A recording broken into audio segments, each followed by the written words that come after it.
کی شان پیدا کر، بلندی اور پستی میں ذرا پہچان پیدا کر، نہ ہو ماحول سے مایوس دنیا خود بنا اپنی، نئی کشتی نئی آندھی نیا طوفان پیدا کر، مزہ ہے مرنے جینے کا انہی خطروں کے دامن میں، دلوں میں حوصلے اور حوصلے میں جان پیدا کر، دلوں میں حوصلے اور حوصلے میں جان پیدا کر، دلوں میں حوصلے اور حوصلے میں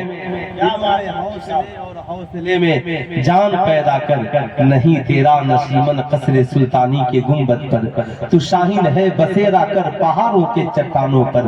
حضرات، آج کے جلسے کا نام ہے فیضان علم کانفرنس۔ الحمدللہ ہر شخص کہیں نہ کہیں سے علم حاصل کرتا ہے، چاہے وہ کالج میں پڑھتا ہو، اسکول میں پڑھتا ہو، مدرسے میں پڑھتا ہو، درسگاہ میں پڑھتا ہو، خانقاہ میں پڑھتا ہو، کوچنگ سینٹر میں پڑھتا ہو، کسی استاد کی بارگاہ میں پڑھتا ہو، حافظ قرآن کی درسگاہ میں پڑھتا ہو، پیران اعظام کی بارگاہ میں پڑھتا ہو، ہر شخص کہیں نہ کہیں اپنے علم کی پیاس کو بجھاتا ہے۔ لیکن کیا وجہ ہے کہ آج سماج میں لوگ یہ نہیں جانتے کہ علم کا اصل مقصد کیا ہے۔ کچھ لوگوں نے یہ جانا کہ علم کا اصل مقصد ڈگریاں حاصل کرنا ہے۔ آج جب پوچھا جاتا ہے آپ کی تعلیمی حیثیت کیا ہے، تو ہر شخص بتاتا ہے میں میٹرک پاس ہوں، میں انٹر پاس ہوں، میں بی اے پاس ہوں، میں ایم اے پاس ہوں، مگر بات جب ہم اسلام کے قریب آتے ہیں تو اسلام کہتا ہے علم کا اصل مقصد ڈگریاں نہیں، علم کا اصل مقصد یہ ہے کہ انسان زندگی جینے کا سلیقہ جان جائے، انسان طرز زندگی کو جان جائے، عورت ہو تو یہ جانے ہمارے لیے کیا حلال ہے کیا حرام ہے، انسان یہ جانے ہمارے لیے کیا جائز ہے کیا ناجائز ہے، انسان کی زندگی میں بدلاؤ آئے، انسان کی زندگی میں پریورتن ہو، اسے پتا ہو انسانیت کسے کہتے ہیں، اخلاق کیسا ہوتا ہے، ایک عورت کا مقام کیا ہے، ایک مرد کی عزت کیا ہے، ماں کا رتبہ کیا ہے۔ سماج میں علم حاصل کرنا یہ تو بالکل ضروری ہے، کمپلسری ہے۔ اسلام نے کہا طلب العلم فریضۃ علی کل مسلم و مسلمہ، علم حاصل کرنا ہر مسلمان مرد عورت پر فرض ہے، یہ اسلام کہتا ہے۔ مگر اس تعلیم سے مراد میٹرک کی ڈگریاں نہیں ہے، انٹر کی ڈگریاں نہیں ہے، بی اے کی ڈگریاں نہیں ہے۔ جو تعلیم ہر مرد عورت پر فرض ہے، اس تعلیم کا مقصد یہ ہے کہ ہر پیدا ہونے والا انسان جو اس خاکے گیتی پر آیا ہے اسے یہ جاننا چاہیے اللہ ایک ہے، محمد صلی اللہ علیہ وسلم اللہ کے رسول ہے، ایمان کیا ہے، عقیدہ کیسا ہونا چاہیے اسے یہ پتا ہو، اس کی زندگی کا مقصد کیا ہے، حلال کیا ہے حرام کیا ہے، کیا کھانا ہے کیا پینا ہے، کیسا پہننا ہے کیسا اوڑھنا ہے، اسے یہ پتا ہو، نماز کا طریقہ کیا ہے، مسلمان ہے تو اتنا ہر مرد عورت کو جاننا کمپلسری ہے، نماز کے مسائل کیا ہے، روزہ کے مسائل کیا ہے، غسل کے مسائل کیا ہے، اس کے لیے یہ جاننا ضروری ہے، گناہ کبیرہ کیا ہے، گناہ صغیرہ کیا ہے، شرک کیا ہے، گستاخی مصطفیٰ کیا ہے، ایمان کسے کہتے ہیں۔ پھر جب امیر ہو تو زکوٰۃ کا علم، پھر اور امیر ہو تو حج کی تعلیم۔ یہ یاد رکھے عالم بننا فرض کفایہ ہے، حافظ بننا فرض کفایہ ہے، میٹرک انٹر بی اے اور ایم اے کی ڈگریاں حاصل کرنا یہ مسلمانوں کے لیے مباح ہے، جائز ہے، وہ پڑھے، لیکن یاد رکھے ایک شخص ڈاکٹر ہو لیکن اس کا کردار اچھا نہیں ہو، کھڑے کھڑے شراب پیتا ہو، لوگ کہیں گے بڑا علم والا ہے مگر اخلاق اور کردار کا اچھا نہیں ہے۔ ایک لڑکا ہمارے سماج کا انجینئر ہو مگر حال یہ ہو کہ شام کو چرس افیم اور گانجے میں ڈوب جاتا ہو، لوگ کہیں گے پڑھا لکھا ہے مگر کردار و کریکٹر اس کا اچھا نہیں ہے۔ بات یہ سمجھ میں آتی ہے کہ ہر تعلیم یافتہ شخص کے لیے اچھے کردار کا حامل ہونا ضروری ہے، ہر پڑھے لکھے ویکتی اور انسان کے لیے وہ چاہے مرد ہو یا عورت اچھا کردار ہونا ضروری ہے۔ یہی وجہ ہے اسلام کہتا ہے علم کے ساتھ ساتھ عمل کرنے والے بھی بن جاؤ. یہی وجہ ہے قرآن نے کہا یعلمہم الکتاب والحکمہ. یہ نبی اس لیے آئے تاکہ تجھے کتاب اور حکمت سکھائے. مگر مقصد کیا؟ تو قرآن نے کہا یزکیہم، تاکہ اس علم کے ذریعہ تمہارے دلوں کی صفائی ہو جائے، تمہارا ماحول اچھا ہو جائے، تمہارا معاشرہ بہتر ہو جائے، تمہاری سوسائٹی بہتر ہو جائے. یہی وجہ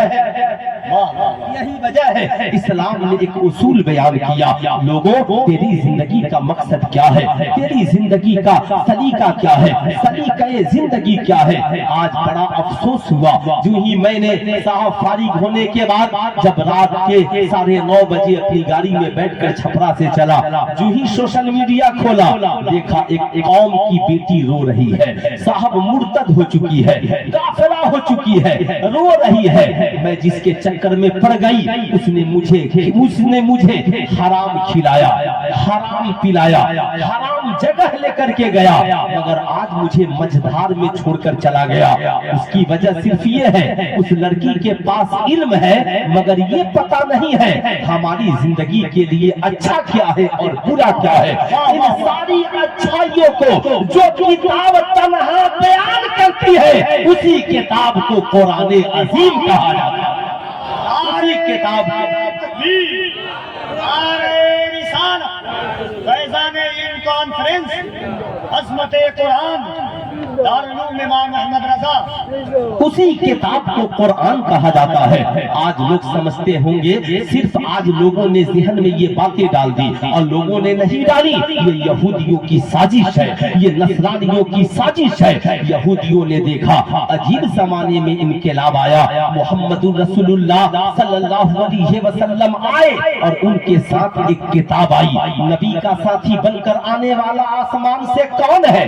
آپ کو یہ معلوم ہونا چاہیے. آمنہ کے لال کا ساتھی جو زمین پر آسمان سے بن کر آیا، وہ کوئی انسان بن کر نہیں آیا، کوئی فرشتہ بن کر کے نہیں آیا. نبی کا ساتھی جو آسمان سے زمین پر بن کر آیا، قرآن نے اس کا ذکر یوں کیا، قد جاءکم من اللہ نور و کتاب مبین. تحقیق کے آ گیا تمہاری جانب اللہ کی طرف سے نور اور ایک روشن کتاب. نور سے مراد مصطفیٰ جان رحمت ہے اور کتاب سے مراد قرآن عظیم ہے.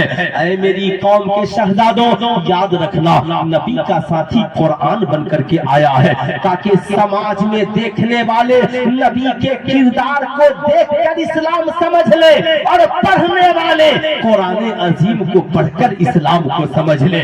اب یاد رکھیے گا، آج بڑا افسوس ہوتا ہے، آج ہماری قوم کے نوجوانوں نے کتاب کو اپنا ساتھی بنانا چھوڑ دیا. نہ جانے اس موبائل نے معاشرے کو کتنا تباہ کیا، گھر کی عزت کو بازار میں لا کر کے ڈال دیا. اس موبائل نے ہماری زندگی کو اجاڑ دیا، رات کی نیندوں کو ختم کر دیا. موبائل جس طریقے سے ایک شرابی کو شراب کے بغیر نیند نہیں آتی ہے، نشے کا عادی ہے، لاکھ منع کرو ماننے کو تیار نہیں ہوتا، ایسے ہی میں دیکھتا ہوں آپ کو اب دیکھیں گے کھینی کھانے والا بھی نشے میں مبتلا ہے، جب تک نہ ملے پریشان رہتا ہے. ٹھیک یہی حال اس دور میں موبائل چلانے والوں کا ہے. وہ صاحب کوئی بھی ہو، موبائل کے بغیر نیند نہیں آتی. موبائل ہے کدھر؟ لیکن میں کہوں گا یاد رکھیے گا، موبائل کا استعمال صحیح ہو، اس کا میس یوز کیجئے گا، زندگی بھی برباد، آخرت بھی برباد. لیکن آج میں اپنی قوم کے نوجوانوں سے کہوں گا، نبی کا ساتھی تو قرآن بن کر کے آیا، نبی کا ساتھی تو کتاب ہے. میں آپ سے پوچھنا چاہتا ہوں، آپ اپنی زندگی کا ساتھی کتاب کو کیوں نہیں بناتے ہو؟ آپ اپنی زندگی کا ساتھی قرآن کو کیوں نہیں بناتے ہو؟ ہم نے نعرے تو بہت لگائے، الحمدللہ جب دیکھو نعرے لگ رہے ہیں، لیکن ہمارا عمل بھی ہو، ہمارے ساتھ کردار و کریکٹر بھی ہو. الحمدللہ دنیا میں کتابیں بہت ہیں، آپ نے دیکھا ہوگا صاحب ہر بچے کتاب پڑھتے ہیں. میٹرک کے بچے الگ پڑھتے ہیں، انٹر کے بچے الگ پڑھتے ہیں، صاحب بی اے کے بچے الگ پڑھتے ہیں. دنیا